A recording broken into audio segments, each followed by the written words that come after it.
자, 이 글자는요, 우리 바다창 또는 큰 바다창자라고 하는데요. 자, 어떤 의미냐면 여기 있는 글자를 먼저 아셔야 돼요. 이 글자는 곶집창이라고 해서요. 우리 곶간 있죠? 그것을 곶집이라고 했고요. 이 글자는 이 글자가 두 개가 합쳐진 글자예요. 먹을 식자와 우리 사람으로 배운 입구자가 있죠? 사람이 먹는 음식을 보관했던 곳이에요. 그곳이 어디예요? 곶간이죠? 그걸 다른 말로 곶집이라고 해서 곶집창자가 된 거고요. 이 글자가 들어가면서 얘가 누락이 돼서 이렇게 변형이 된 거예요. 그렇게 보시면 되겠고요. 자, 여기 있는 건 물이 있죠? 이 물 가운데는요, 사람이 음식을 먹을 수 있는 곶집처럼 많은 양의 음식들이 내장되어 있어요. 해산물 같은 거가 되겠죠? 그렇게 해산물류가 많이 내장되어 있는 물이 어디예요? 큰 바다가 되겠죠. 그런 의미의 큰 바다 창자라고 보시면 되겠고요. 자, 여기 곶집 창자에 만약에 칼도자가 들어오면 비로소 창자라고 하는 건데요. 어떤 의미냐면, 자, 사람이 먹는 음식이 보관되어 있는 곳이 곶집이라고 했죠. 근데 거기에 항상 좀도둑이 들어요. 그러니까 어떻게 해요? 이 사람이 계속 잠을 못 자고 걱정을 하겠죠. 하루는 어떻게 했냐면 칼을 들고 있는 군사를 그 앞에 세워놨어요. 세워놓으니까 그 좀도둑이 와요? 못 와요? 못 오죠. 그러니까 이제 그 음식물들이 사라지지 않으니까 이 사람이 안심하겠죠. 비로소 잠을 청할 수 있었다. 이렇게 기억하셔도 된다는 얘기입니다. 자, 다음 글자 볼까요? 자, 이 글자는요, 풀을 창자고요. 놀부와 흥부를 연상하시면 되겠네요. 자, 곶집이 있고요. 풀이 있는 거죠. 제비가 그 곶집 위에 씨앗을 하나 뿌리고 갔는데 거기서 뭐가 났어요? 이런 풀이 난 거죠. 풀의 빛깔이 어떤 색깔이에요? 푸른 색깔이잖아요. 그래서 풀을 창자라고 기억하시면 되겠습니다. 자, 다음을 볼까요? 자, 이 글자는요, 촛불 촉자예요. 자, 어떤 의미냐면 그물이 있고요. 싸다가 있고요. 벌레가 있죠. 이 벌레가 그물에 쌓인 것처럼 주변에서만 맴돌고 있는 거예요. 자, 우리가 물고기를 그물로 잡았을 때를 생각하면 이 물고기가 달아나지 못하고 그 주변에만 갇혀 있겠죠? 이와 마찬가지로 벌레가 그물에 쌓인 것처럼 달아나지 못하고 그 안에서만 맴돌고 있습니다. 어디에서 맴돌고 있냐면 불 주변에서 맴돌고 있어요. 흔히 우리 여름철에 볼 수 있는 광경인데요. 형광등이나 우리 해충퇴치기인가요? 거기에 보면 불빛이 있죠. 거기에 벌레들 많이 끼잖아요. 근데 그 벌레들은요, 여름인데도 휴가도 안 가나 봐요. 휴가 좀 갔다 왔으면 좋겠는데 안 가고 걔 주변만 계속 맴돌고 있죠. 그 이유는 거기에다 뭐 해놨기 때문에 그래요? 불을 밝혀놨기 때문이죠. 예전에 집안에 불을 밝히기 위해서 뭘 켰어요? 촛불을 켰죠. 그러니까 이거는 그냥 불이 아니고요. 집안에 밝혀놓은 촛불이라고 본 거예요. 그 주변에 벌레들이 그물에 쌓인 것처럼 계속 꼬여서 맴돌고 있었다라는 의미에서 만들어진 글자입니다. 그래서 이 글자는 촛불 촉자가 되는 거고요.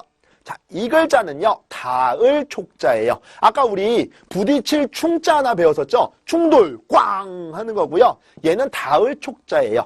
촉감할 때 쓰이는 글자고요. 뭔가 닿는다, 부딪힌다라는 거는 비슷하다라고 보시면 되겠고요. 자, 여기 있는 건 뿔이죠. 근데 이 벌레는 뿔이 없어요. 뿔과 비슷한 더듬이라고 연상하시면 되는데요. 이 벌레를 우리 바퀴벌레라고 볼게요. 바퀴벌레가 그물에 쌓인 것처럼 달아나지 못하고 집 주변을 맴돌고 있어요. 근데 바퀴벌레가 눈이 있을까요? 없을까요? 네, 없어요. 제가 어젯밤에 잡아서 봤습니다. 봤더니 없고요. 뭐만 있어요?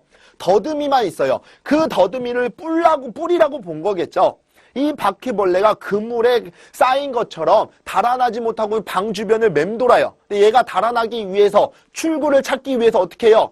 자기의 뿔에 해당하는 더듬이를 여기저기에 뭐예요? 부딪혀 보겠죠. 근데 부딪힌다라고 하는 건 꽝 이런 거고, 그냥 살짝 닿아 본다라고 해서 닿을 촉자라고 기억하시면 되겠습니다. 자, 어렵지 않죠? 이렇게 또 반복되는 게 있을 경우에는 그 외적인 거에 포인트가 있다라고 말씀을 드렸고요. 참고로 이 두 글자는 중요한 글자예요. 자, 다른 글자도 중요합니다. 제가 여기서 중요하다라고 표시했다고 이것만 공부하시는 분들이 계신데요. 그렇지 않아요. 우선순위가 좀 더 있다라고 보는 거고요. 빈출의 횟수가 더 많았다라고 보시면 되겠습니다. 그렇게 생각을 하셔야지 이것만 공부하면 된다 이렇게 보시면 안 되고요. 또 다음 글자를 한번 살펴보도록 하겠습니다. 자, 이 글자는요, 흐릴 탁자예요. 우리 혼탁하다라고 하죠. 그때 쓰이는 글자인데요. 자, 벌레가 그물에 쌓인 것처럼 맴돌고 있는데 어디에서 그랬냐? 물 위에서 그런 거예요. 우리 물 위에 소금쟁이라고 하나요? 그 벌레처럼요. 날지 못하고 그 주변에만 맴돌고 있어요. 이렇게 맴돌고 있습니다. 그럼 얘가 날기 위해서 발버둥을 치겠죠. 발버둥을 치면 밑에 있던 침전물이 어떻게 해요? 막 올라오겠죠. 올라오면서 물은 어떻게 돼요? 흐려지겠죠. 그런 의미의 흐릴 탁자라고 보시고요. 다시 한번 말씀을 드리면 이런 물이 있습니다. 물에 벌레 하나가 있는데요. 이 벌레가 그물에 쌓인 것처럼 여기만 이렇게 맴돌고 있어요. 맴돌면서 나름 발버둥 치겠죠? 이 밑에서. 그러니까 여기 있던 침전물이 막 올라와요. 물이 어떻게 돼요? 흐려진다라고 본 겁니다. 그런 의미의 흐릴 탁자고요. 자, 이 글자는요. 아이벨 태자예요. 아이를 배다라는 거죠. 아이벨 태자입니다. 자, 어떤 의미냐면 태라고 하는 건 여기서 왔어요. 이 글자는 어른 태라고 하는 건데요. 또는 클 태자라고도 하고요. 자, 많다의 사람이죠. 사람이 나이를 많이 먹으면 뭐가 돼요? 어른이 되죠. 어른이 됐다는 건 내가 컸다는 얘기죠. 그런 의미의 크다, 어른이다라고 연상을 하시면 되겠고요. 자, 이거는 우리가 몸으로 배웠었죠. 자, 우리 몸에서 배가 갑자기 커지는 거예요. 보통은 술을 먹고 막 그래서 그럴 수도 있어요. 또는 밥을 많이 먹어서도 그럴 수 있는데, 그거는 그냥 그런 보편적인 거고, 갑자기 어떤 사람의 몸에서 배가 커졌다라고 하는 거는 그 사람이 뭐 했을 확률이 높아요? 아이를 뱄을 확률이 높다라고 볼 수 있는 거죠. 특히 여자분들은 몸매 관리를 잘 하시잖아요. 그런데 갑자기 몸에서 배가 커진 거예요. 그 경우는 보통은 어때요? 아이를 뱄다라고 보는 거고요. 자, 이 글자 중요하니까 잘 반드시 기억하셔야 됩니다. 자, 다음 글자를 볼까요? 자, 이 글자도 중요 글자고요. 태풍 태자예요. 자, 태라는 음은 여기서 왔다라고 했죠. 어른태, 클태. 자, 여기 보시면 이 글자 우리 지난 시간에 배웠네요. 바람풍자. 바람이요, 굉장히 커요. 또는 어른 같은 바람이래요. 굉장히 파워가 있겠죠. 이런 바람이 바로 뭐예요? 태풍이겠죠. 그런 의미의 태풍 태자고요. 자, 이 글자는요. 위태할 태 또는 위태로울 태자라고 하는데요. 어떤 의미냐면 사람이요. 갑자기 너무 많은 것을 먹게 되면 기도가 막힐 수가 있어요. 기도가 막히면 어떻게 돼요? 사람은 죽죠. 그러니까 죽음에 이를 수 있는 위태로운 상황이 발생할 수도 있다는 거예요.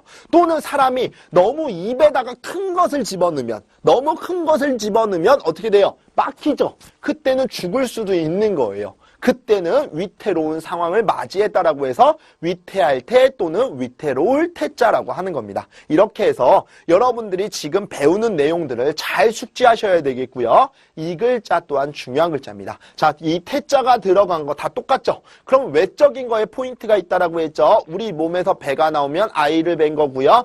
바람은 바람인데 어른 바람은 바로 태풍이고요. 자, 죽을 수 있다라는 거는 내가 위태롭다라고 볼 수 있는 거겠죠. 이렇게 하나의 공식처럼 여러분들이 잘 파악해 가시면 충분히 이 산을 넘어갈 수 있으리라 생각합니다.